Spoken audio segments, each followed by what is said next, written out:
sont acteurs de la société, leaders d'opinion. Ils sont les sujets de débat. La cité bouge. Tous les dimanches, de 9h à 9h55, ils sont appelés au corps de garde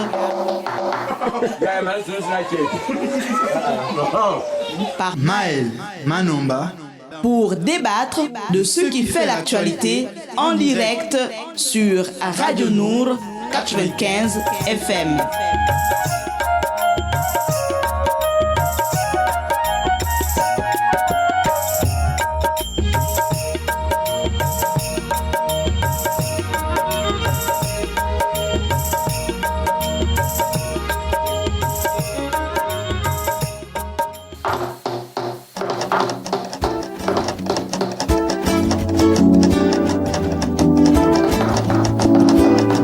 Retrouvez tout de suite votre émission en direct, l'invité du corps de garde, présenté par Maël Manomba.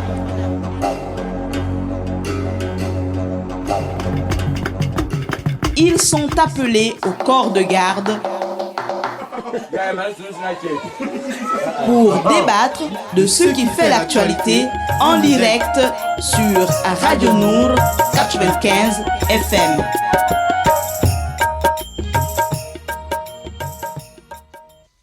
Assalamu alaikum auditeurs de Radio Nour, vous écoutez en direct votre émission L'invité du corps de garde. À la réalisation, Axel Kumba. À la présentation, Maël Manomba de Mouabi et Isadora Yasmine Sunda Ngubu Boulamatari. Elle est invitée du corps de garde, initiatrice du festival Bouboti. Isadora vient nous parler de la 3e édition du festival Bouboti. C'était les 26, 27 et 28 juillet dernier. Ama Samba. Boulou Ama. Ah, ok. Elle est avec nous, comme annoncé ce matin, encore dans le cadre de votre émission francophone d'ici et d'ailleurs. Le rendez-vous, il a été pris et elle est avec nous. Alors, bienvenue au corps de garde. Dans la première partie de cette émission, nous allons présenter à nos auditeurs notre invité. Et dans la seconde partie, nous parlerons de ce qui fait l'actualité, donc de la 3e édition du festival Bouboti et bien sûr tout ce qu'il y a autour, Isado Nature et toute l'activité entrepreneuriale pendant cette période festive, cette période des vacances 2019. On revient derrière la transition pour poursuivre cette émission en vous présentant notre invité.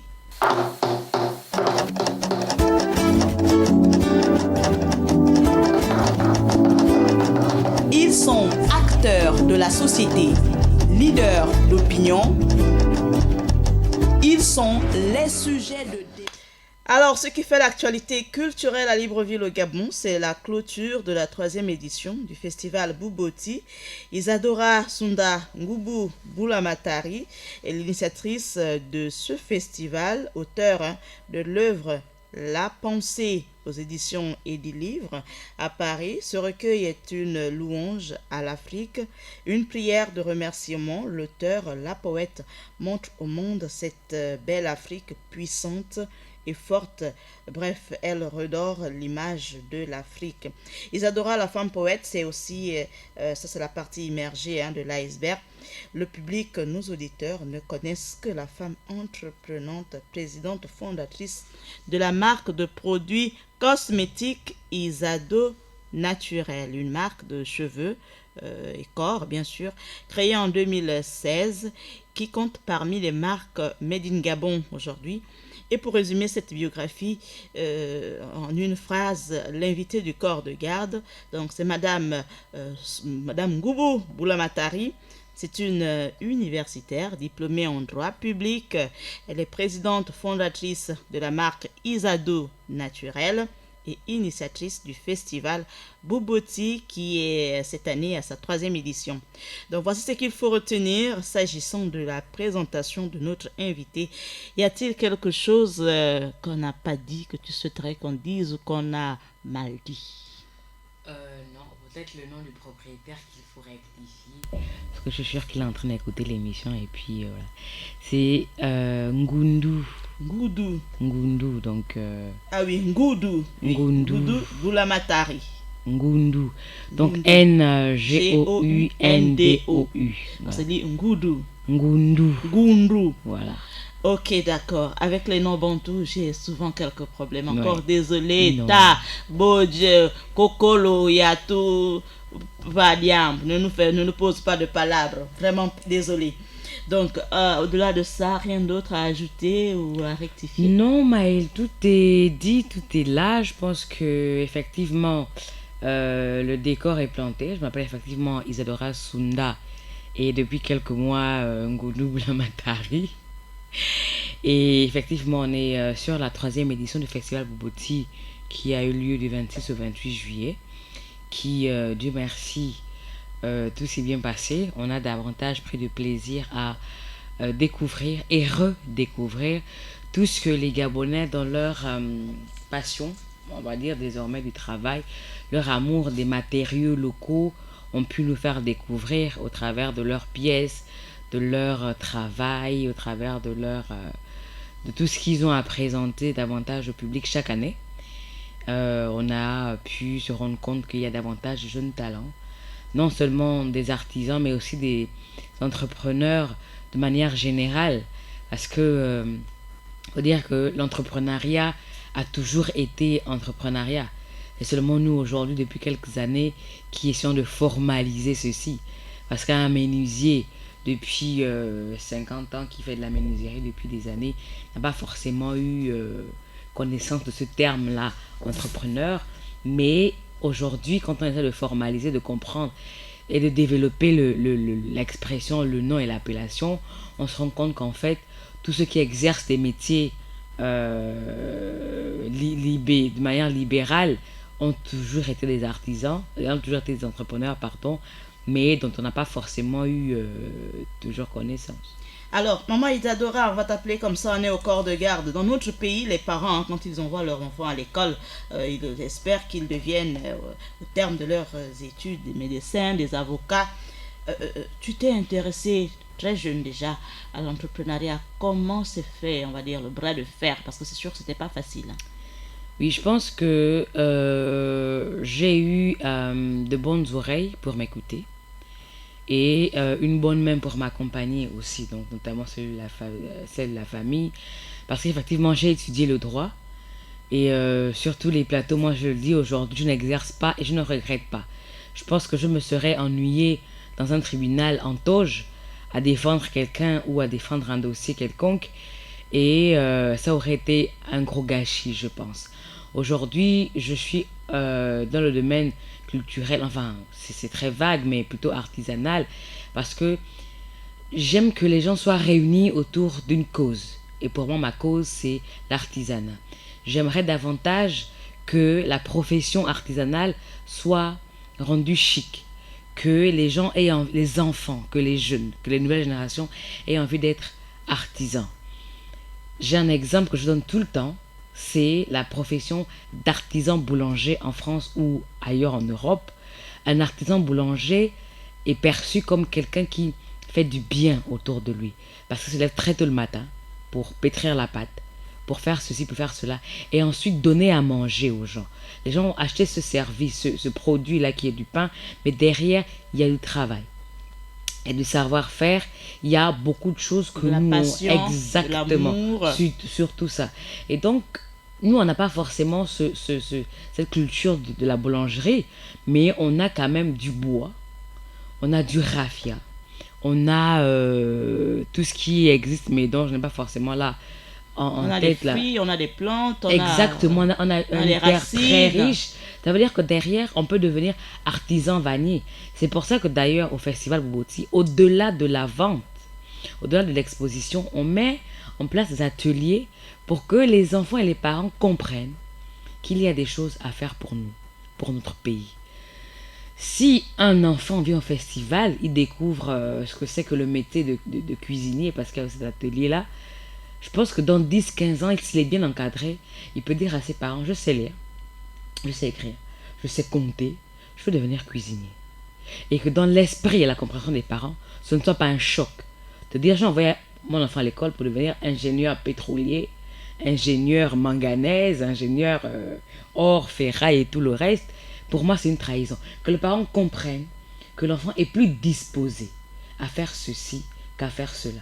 Parce qu'on a des personnes qui se plaignent dans les services publics, que ce soit des hôpitaux ou même l'enseignement, que ces personnes-là, en tant qu'enseignants, en tant que médecins, n'ont envie que de gagner de l'argent et non pas soigner des vies ou passer un message dans l'éducation et dans l'apprentissage des enfants. Parce que la base, nous pensons, je pense, a été faussée. Si l'enfant est bien orienté, je pense qu'il va aimer ce qu'il fait. Il va le faire convenablement. Il va le faire pour lui, pour la nation et pour le monde entier. Donc, à côté de tout ce qui se fait au Festival Bouboti, on réveille, on aimerait davantage réveiller des vocations, susciter des vocations. Que les enfants, parce que quand on est enfant, on a envie de devenir chauffeur, cuisinier, coiffeuse, maîtresse, juge. Mais quand on grandit, il y a beaucoup plus de choses et de choix qui se présentent à nous. Et donc là, avec l'âge et la capacité de réfléchir, on a davantage la possibilité de faire un choix définitif. Et je pense que plus on apprend à nos enfants à utiliser des matériaux de chez nous, plus on enseigne à nos enfants que devenir médecin c'est bien, mais que ce n'est pas forcément la finalité d'une vie, je pense on gagnerait pour notre pays, pour son développement, pour son économie, pour une meilleure visibilité à l'étranger, à avoir ces enfants-là qui ont davantage envie d'être acteurs du développement, artisans. Parce qu'un artisan, c'est simplement quelqu'un qui est à l'origine de quelque chose. Donc, dire à un enfant, tu seras un grand cuisinier. C'est l'encourager à travailler les plats, à développer la gastronomie gabonaise. Dire à un enfant, tu seras un grand menuisier, c'est se dire, le bois de chez moi sera coupé dans les règles, sera travaillé, transformé sur place pour que mon pays soit connu pour sa qualité de bois, de menuiserie et finalement de produits finis. Donc dans ces meubles, dans son ameublement et tout le reste, il faut susciter chez l'enfant, quand le cerveau est encore frais, des choses intéressantes, lui présenter des choix, des possibilités de carrières différentes, des carrières traditionnelles. C'est pas mauvais d'être médecin, d'être avocat. Il en faut d'ailleurs, mais présenter à l'enfant plusieurs choix. Alors, au Festival Bouboti, la première édition, c'était dans les jardins sinon le stade annexe de Nzayon. Première édition, et la deuxième et la troisième aujourd'hui, qui vient seulement de s'achever la semaine dernière. Vous avez délocalisé pour, on va dire, en face de l'immeuble Méridien Rendama. Pourquoi cette délocalisation? Qu'est-ce qui n'a pas marché ou quelles sont les raisons? Non, c'est surtout qu'on a pensé que toutes ces personnes qui viennent au festival pour exposer leurs produits, c'est des personnes qui derrière prennent du temps pour réaliser ces services et ces produits-là. Et que donc, s'ils doivent les vendre, il faut que ce soit plutôt à un public accessible. Et l'esplanade donc du parking extérieur de l'hôtel Rendama, c'est un endroit central. Je veux dire, je viens de la droite, je pense, sur Vendo, je vais à Rénovation, je passe par là.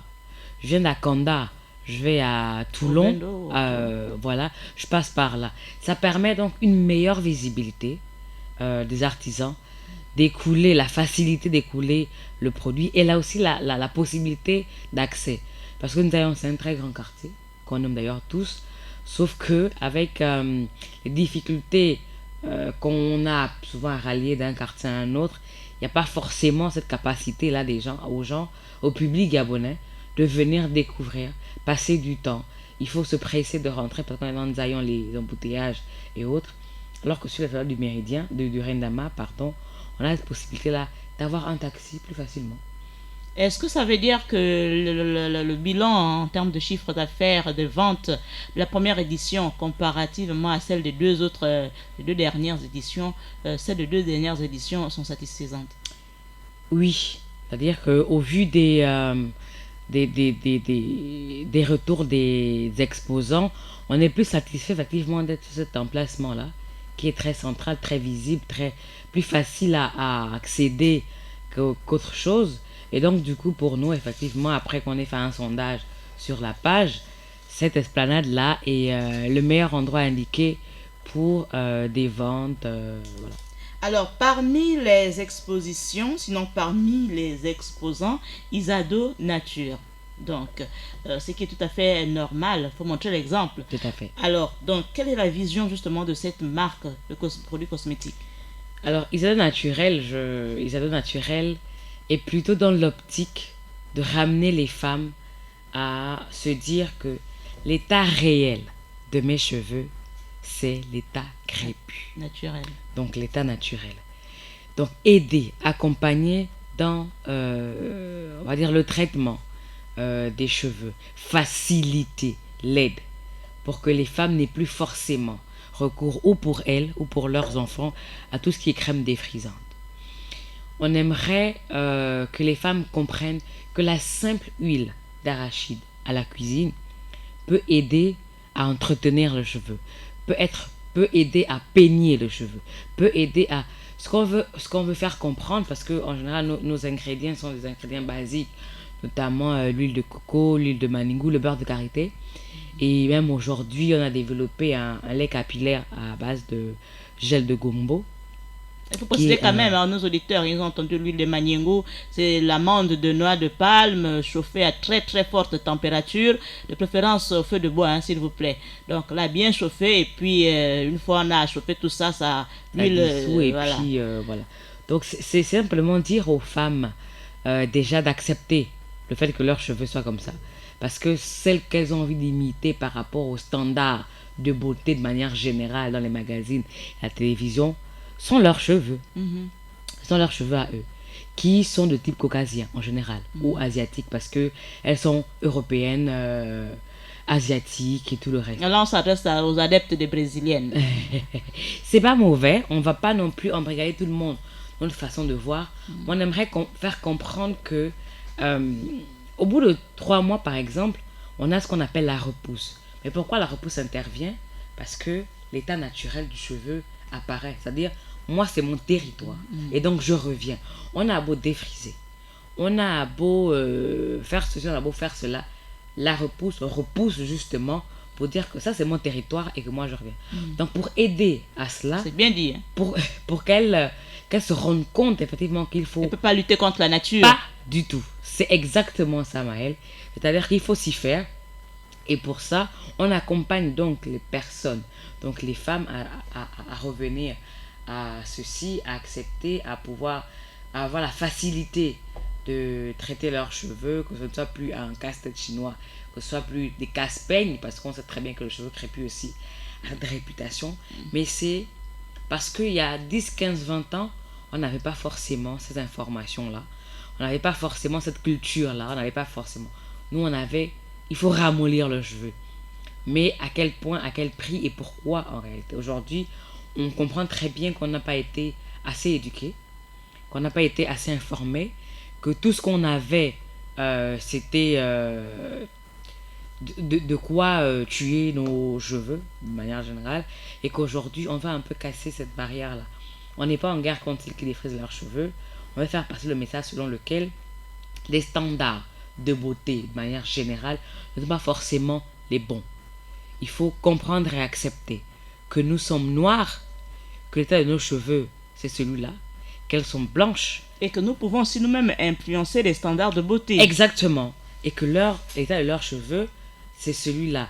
Là, moi, je pense à l'actrice nigériane. Je pense, si je ne me trompe pas, je ne connais pas très bien sa nationalité, Lupita Nyong'o. Exact. Je pense qu'aujourd'hui, elle rentre dans le cadre des beautés africaines qu'on aimerait établir comme standard de beauté. Pourquoi? Parce qu'elle a su s'imposer. Pourquoi? Parce qu'elle a su faire comprendre que c'est ça et rien d'autre. Tout à fait. Pourquoi on ne s'inspire pas de Lupita Nyong'o? On s'inspirerait seulement de Jennifer Lopez, Kim Kardashian, et tout le reste. Alors qu'elle n'a rien à voir avec... J'ai envie d'aller très loin. Nos ADN, notre réalité, notre ceci et notre cela. Alors que Lupita Nyong'o qui nous représente dans ces standards-là n'est pas un modèle. Elle devrait être un modèle. Pour moi, en tout cas, ça l'est. Du fait qu'elle s'assume. Elle s'assume naturellement. Son teint ébène, noir à tanga, sa coupe carrée. Exactement. Qu'elle utilise ses cheveux et sa mélanine pour imposer. Un standard de beauté. Un standard de beauté qui est semblable au nôtre. Moi, j'ai envie de le dire. D'accord. Ouais. Alors aujourd'hui, si pour ceux qui nous écoutent, si on souhaite s'approprier, faire des achats Isado naturels, on trouve les produits où, à combien précisément? Alors aujourd'hui, on est en train d'élargir nos points de vente, effectivement. Donc là, désormais, à partir de d'ailleurs la semaine de lundi, de demain, on pourra retrouver nos produits à l'hôtel, l'ancien Nokome Palace, pardon. Pardon, le nom Oui, avec ces hôtels qui changent de nom de exactement, temps en temps, c'est compréhensible. Alors, donc, on va revenir certainement tout à l'heure. On va aussi parler un peu du livre. Pourquoi avoir écrit un livre, un poème carrément, au continent noir? Alors, en réalité, moi j'ai beaucoup de boulot à l'eau. Je suis très pointue. Et ma mère, quand elle nous insulte souvent, elle dit Nzubchipandi. Traduction française. Ça veut dire, c'est un peu comme on dit, tu es trop. Un peu comme le boulot à l'eau de les lézards qu'on dit. En fait, la phrase c'est, j'espère que je ne prononce pas mal, c'est Nzubchipandi. Et on est au corps de garde, donc une femme, quand elle parle en langue, elle doit le dire correctement. Non, donc ça, si c'est correct, là, ça va être long. C'est-à-dire qu'en fait, ce qu'elle nous dit souvent, ce qu'elle me dit à moi, surtout moi, c'est que... Essaie quelque chose, parce que quand même, alors, le ministère de la Culture, il faut le rappeler, a initié pour la 3e édition Gabon 9 provinces, jeunesse et langue locale. Vas-y, on t'écoute. Non, mais si je prononce là, les gens qui nous écoutent et connaissent la voix prononcer, ça peuvent se moquer de moi. Mais je pense que c'est Nzubti Pandi. Tu penses où? Non, ouais, je peux pas. Oh là là. Ça va être trop long. En fait, c'est une phrase qui veut simplement dire le zuba de les lézards. Tu vois, quand les lézards fait sa tête là, pour dire que tu es très têtu, tu es très. Et j'aime donc, comme je disais pour le festival, réunir des gens, j'aime vraiment cette ambiance là qu'il y a autour des gens, de la musique, les événements, les moments conviviaux. Et donc, ne pouvons pas parler à tout le monde en même temps. Je me suis dit, si j'écris un roman, quelque chose, un poème, ça va être plus évident. Chacun chez lui, dans son coin, à son heure, à son moment voulu, pourra m'écouter en lisant le recueil de poèmes. Sauf que j'extériorise un peu ce que je pense. Je me considère pas en terroriste, proprement dit, mais en africaniste pour dire que c'est d'abord l'Afrique, le reste après. Parce que les autres, c'est d'abord chez eux, l'Afrique après.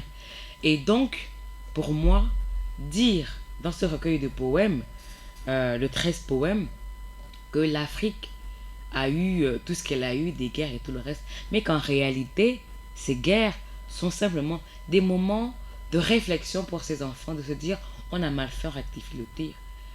La guerre au Darfour, la guerre au Soudan, sont simplement des moments d'incompréhension, où les enfants d'une même mère ne se sont pas entendus pendant un moment et qu'ils reviennent pour se dire on a mal fait.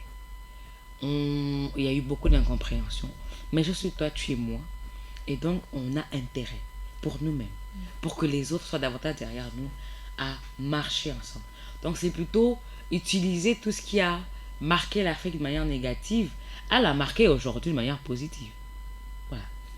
Alors aujourd'hui, l'œuvre, le recueil des poèmes, on trouve le livre où et il est à combien aussi, il faut bien savoir. Alors le recueil de poèmes, on peut le trouver aux éditions Amaya, donc au Charbonnage, et à la Maison de la Presse à 7500, et aussi sur le site en ligne de la maison d'édition, donc w3fois.edilivre.com, pour effectivement pouvoir l'acheter en ligne et sur tous les sites associés. Alors, tout ça c'est intéressant. Cette période, la troisième édition du Festival Bouboti s'est achevée. Qu'est-ce qui a réellement marché comparativement aux 2 premières éditions? Ce qui a réellement marché, ce qui nous a beaucoup marqué, c'est l'intérêt, justement je vais le dire, des parents pour les ateliers. Les ateliers vannerie, parce qu'avec un partenaire, on a mis en place un atelier sculpture et vannerie. C'est-à-dire qu'un enfant qui voit un morceau de bois dans sa vie de tous les jours ne le voit pas comme quand il prendrait ce morceau de bois, le travaillerait pour le transformer en crocodile, en fleur, en lapin ou quelque chose d'autre. Les enfants ont été intéressés parce qu'on leur a présenté. Et comme nos parents n'ont pas forcément cette culture-là de nous présenter des choses comme ça n'a pas toujours été évident pour nous d'être intéressés par ça. Il y a des enfants qui ont tressé des paniers parce qu'on leur a dit c'est comme ça qu'on fait. Le panier il va servir à ça. La corbeille elle va servir à ça. C'est important d'utiliser la liane pour faire ceci parce que la laine vient de cela. Ça a été intéressant. À l'atelier culinaire, les enfants ont travaillé des fruits exotiques, les fruits de chez nous. L'ananas, la mangue, l'igname, les produits vraiment locaux qui font qu'aujourd'hui, les enfants qui ont été interviewés pour l'atelier culinaire notamment, se sont dit, moi à la maison, je referais ça en goûter. Je referais ça parce qu'ils sont venus avec leur maman pour la plupart. Je ferais ça pour que papa goûte, par exemple. Parce que ils ont été davantage intéressés parce qu'on n'a pas eu cette culture-là pour nous-mêmes et que si on peut l'insuffler à nos enfants, je pense que ça a quelque chose de gagné. Donc pour nous, ça a vraiment été la partie atelier, l'événement marquant de cette troisième édition. Et nous pensons davantage à renforcer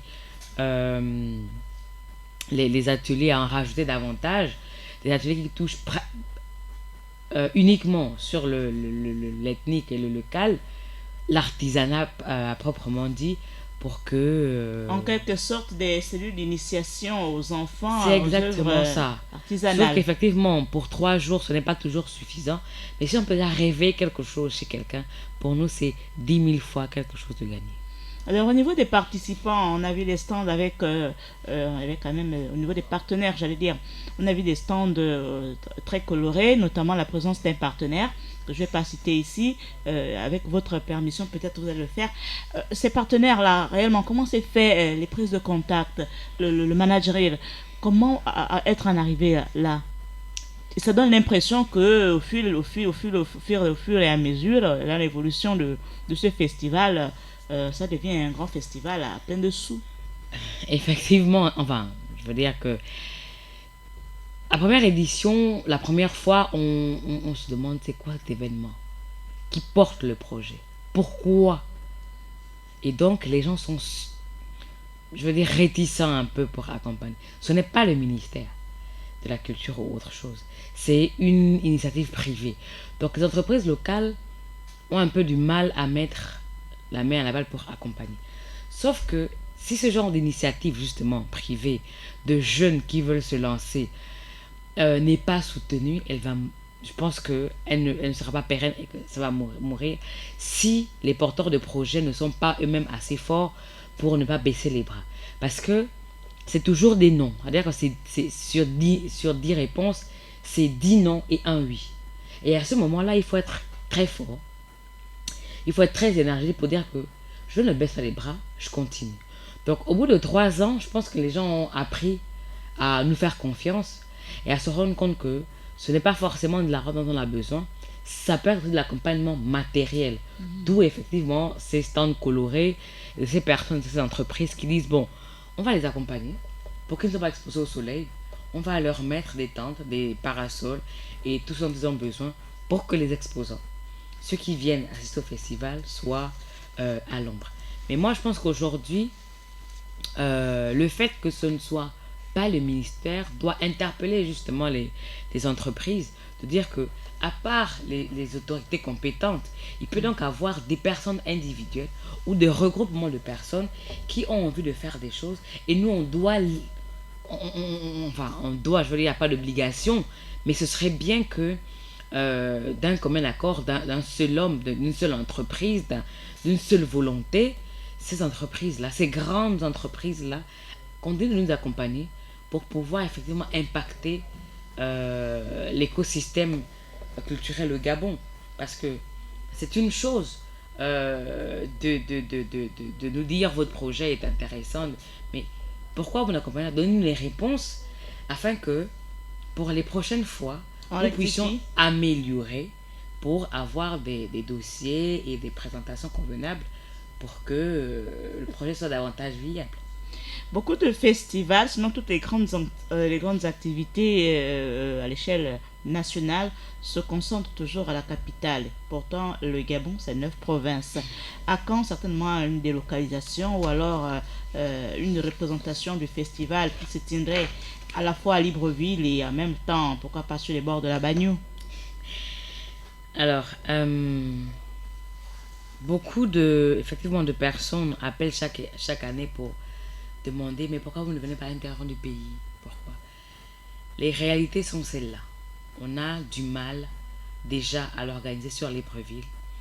Ça va être 10 000 fois plus compliqué de le faire à l'intérieur du pays parce qu'il n'y a pas forcément de soutien. Et ça, il faut le dire. Certainement, ce n'est qu'une orientation. Hein. C'est-à-dire, Isadora, ici à Libreville, a forcément une cousine, une sœur, un relais à Mayumba, qui a aussi les produits Isado naturels ici, qu'elle va exposer là-bas avec les artisans et tous les autres entrepreneurs de la localité. Ça fera, on a à la fois un festival à Libreville, avec les exposants de Libreville et ceux de la Nyanga présents à Mayumba. Oui, là encore, en fait, ce que je veux dire, par exemple, cette année, il y a une coopérative de Chibanga qui a appelé, qui voulait venir. Et le monsieur m'a dit, c'est le ministère. J'ai dit non, parce qu'on a cette culture-là de seulement le ministère. Alors que le ministère, c'est moi, c'est toi, c'est lui, c'est tout le monde. La culture, c'est moi, c'est lui, c'est tout le monde. L'artisanat, c'est également ça. Donc, si on se concentre seulement sur ce que le ministère fait, ça va être difficile. Sauf qu'en réalité, on a quand même besoin que les ministères, parce qu'il y en a plusieurs aujourd'hui, de tutelle, nous accompagnent, nous assistent. Aller ou même faire parvenir les produits, tout le matériel sur Moabi, sur Ndende, c'est aussi... Moabi, la route est compliquée. Voilà, c'est une logistique terrible. Et donc, cette coopérative-là a eu du mal à rallier, n'est plus venue parce qu'elle a eu du mal à rallier Libreville avec toute sa marchandise, ses bananes, ses tubercules. Parce que c'est une coopérative agricole. Parce que l'état de la route de notre pays n'est pas forcément praticable. Du coup, le soutien qu'on demande, ce n'est pas forcément financier. C'est aussi logistique. De mettre à disposition des véhicules capables de traverser là à Congo, traverser devant là où c'est encore compliqué, et tout l'intérieur du pays. On aimerait bien le faire. Port-Gentil, on a eu 2 qui sont arrivés cette année. On aimerait qu'il y ait davantage. C'est déjà intéressant. On aimerait qu'il y ait davantage de personnes qui viennent. On aimerait, nous, aller à l'intérieur du pays. Mais ce n'est pas forcément possible. Enfin, ce n'est pas forcément évident en termes logistiques. Au moins, l'espoir est là. Ce sera évident d'ici 4 matins. Inch'Allah. Je garde la foi. Avec l'espoir aussi, pourquoi pas, d'avoir mes soeurs de l'autre côté là-bas du Congo, Brazzaville, Pointe-Noire, qui viendraient au festival Bouboti, ceux du Cameroun, de la Guinée équatoriale et même de Sao Tomé et Principe. Alors, Isadora Sunda, notre émission tire progressivement vers déjà sa fin. Oui, donc certainement nous passer un message, je dis nous, hein, donc à cette jeunesse-là, à ces jeunes filles-là, oui, parce qu'on se dit quand on regarde, il y en a qui ne sont pas très convaincus. On se dit forcément il y a une main noire derrière qui accompagne toutes ces grandes initiatives. Certainement un message, un encouragement, quelque chose pour stimuler, réveiller. En période de vacances, beaucoup se lancent dans l'oisiveté. Donc voilà une plateforme, invité du corps de garde, la 95 FM. Nous sommes écoutés à Port-Gentil sur la 102, il faut le rappeler à nos auditeurs. Donc un message certainement pour cette jeunesse-là, surtout la gente féminine. Alors j'ai envie de donner déjà mon âge. J'ai 27 ans. Et quand on parle de 2016, ça veut dire que j'avais...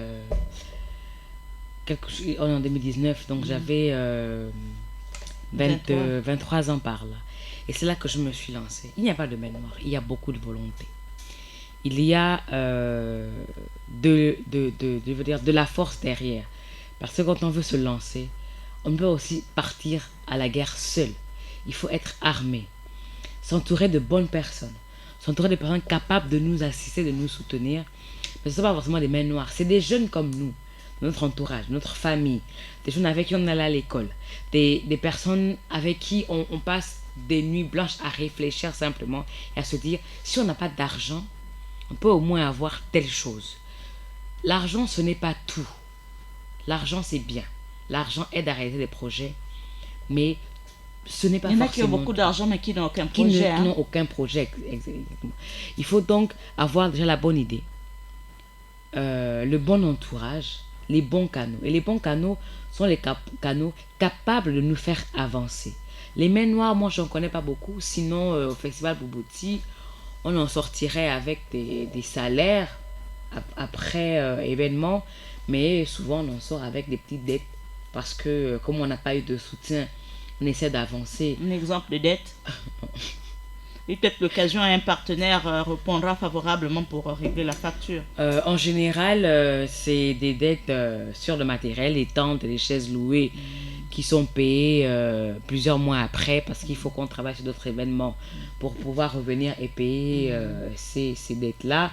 Mais que derrière, on est satisfait du travail qui est fait. Ça fait que les dettes et tout ce qu'on a payé après ne sont plus forcément des charges, mais de se dire qu'un jour ça va aller, on va avancer. Donc à toutes les jeunes filles qui écoutent l'émission, qui suivent depuis 3 ans le Festival Bouboti, c'est de se dire, on attend, on n'est plus à l'époque où on réclame la place de la femme, où que ce soit. On est à l'époque, moi je parle d'époque, on est au moment où la femme se dit finalement, on m'a donné la place que j'ai réclamée pendant longtemps et que maintenant il faut que je montre que je l'ai mérité. Donc que vous ayez 10, 15, 20, 30, 40, 50 ans, 27 ans, il faut vous lever et vous dire c'est possible de faire quelque chose, il faut que je le fasse. Je dois le faire et je le ferai. Et à partir de ce moment-là, se donner les moyens de le faire. S'entourer des personnes capables de nous supporter parce que moi, celui qui me supporte là, vraiment, papa, que Dieu te bénisse. Et de se dire que marcher seul, c'est plus possible. Il faut se mettre ensemble. Il faut se supporter, s'écouter. C'est aussi ça le leadership aujourd'hui que tout le monde prône. Je suis leader, je suis leader Mambong. Non, on n'est pas leader parce que on a un compte Facebook rempli de plusieurs personnes. On est leader parce que on a une vision à travers lesquelles les personnes se reconnaissent et on adhère facilement.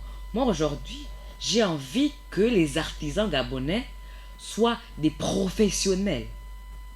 Ma vision, c'est celle-là. Et que donc, celle qui m'écoute peut avoir une vision de rassembler les jeunes filles autour d'elle dans son quartier et leur apprendre à coiffer. Faire des chaînes dans le coiffure.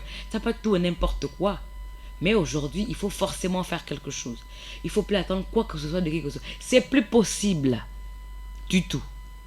Le message est bien passé. Voilà, ce n'est plus possible du tout. On va inviter notre invité à prendre le livre d'or et puis nous laisser son message, son mot sur après son passage sur le studio, dans le studio de l'invité du corps de garde. Nous vous disons encore merci, auditeurs de Radio Nour, d'avoir été nombreux fidèles. On va remercier la famille Boula Matari, à toute l'équipe, les mains noires, les petites mains quand même à le dire, maman Josiane, matinée de longueur, les petites mains sans lesquelles rien ne serait possible. À toutes ces petites mains du côté des samba professionnels, du côté du festival Bouboti, à toutes ces petites mains, on vous dit encore merci, que Dieu prenne soin de tous vos rêves, de tous vos projets. Merci également à toute l'équipe qui m'a accompagné cet après-midi, Axel Komba. Je te dis aussi merci pour avoir assuré la mise en onde de cette émission. L'invité du corps de garde, aujourd'hui nous avons reçu dans notre studio Madame Isadora Yasmine Sunda, Madame épouse Boula Matari, je n'ose plus prononcer le nom, là il y a un nom au milieu là, auditeur, c'est trop compliqué. Donc, assalamu alaikum à toute la famille, assalamu alaikum à toute l'administration de la radio et de la télévision Nour, Excellence Monsieur le Directeur Général, assalamu alaikum. Je dis merci à toute l'équipe de la télévision, aussi du côté de Nour Télévision. Encore merci à l'équipe qui accompagne la réalisation, sinon la matérialisation du festival Bouboti depuis sa première édition jusqu'à aujourd'hui, avec l'espoir qu'il y ait une 4e, une 5e, une 10e. une énième édition du festival Bouboti. À vous tous qui avez pris part à ce festival, pour avoir certainement fait du shopping, donc des achats, on dit shopping, ça fait tellement joli qu'on a envie que de prononcer ce mot. Simplement vous dire, vous qui avez fait des achats du côté du festival Bouboti et que vous écoutez cette émission aujourd'hui, nous recevons dans notre studio l'initiatrice du festival. Dans quelques secondes seulement, je vais lire le mot, non, elle va lire le mot de fin, le mot qu'elle nous laisse en souvenir après son passage dans le studio de la radio Nour. L'invité du corps de garde reçoit encore, elle est avec nous, Madame l'initiatrice, elle est poète, il faut le rappeler aussi, hein. Elle est à ses heures perdues, elle écrit, elle touche un peu à beaucoup de choses. Donc on va te laisser lire le mot. Alors, c'est toujours un plaisir de passer sur ce plateau familial mais très professionnel qui accorde à la culture une place de choix. Merci à toutes les personnes qui nous soutiennent et nous suivent. Merci à Nour TV, Mouton Ben, à Kewa. Merci. Akewa, Akiba, Bora, voilà, level ouais, à toute la communauté des locuteurs des langues et même celles oubliées. On dit merci, c'était Isadora Sunda. Merci encore, avec l'espoir de te retrouver certainement dans un autre cadre ou encore. Inch'Allah.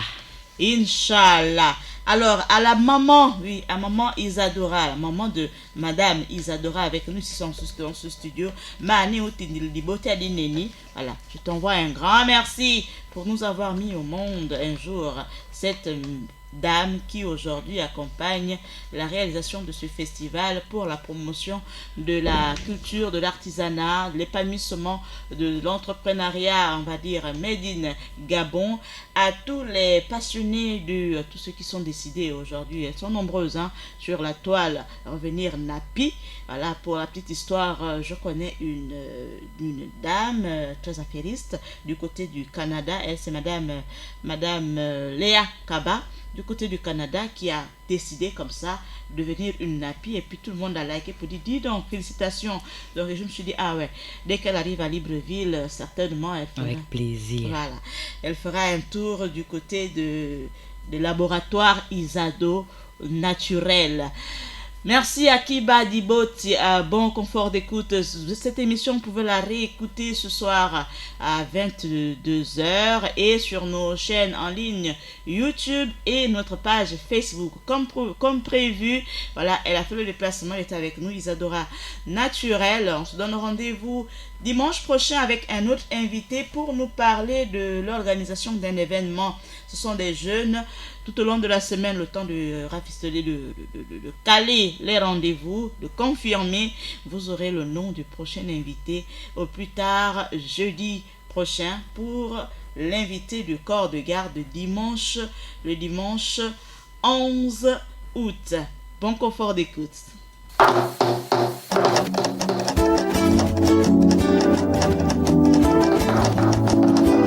C'était votre émission L'invité du corps de garde.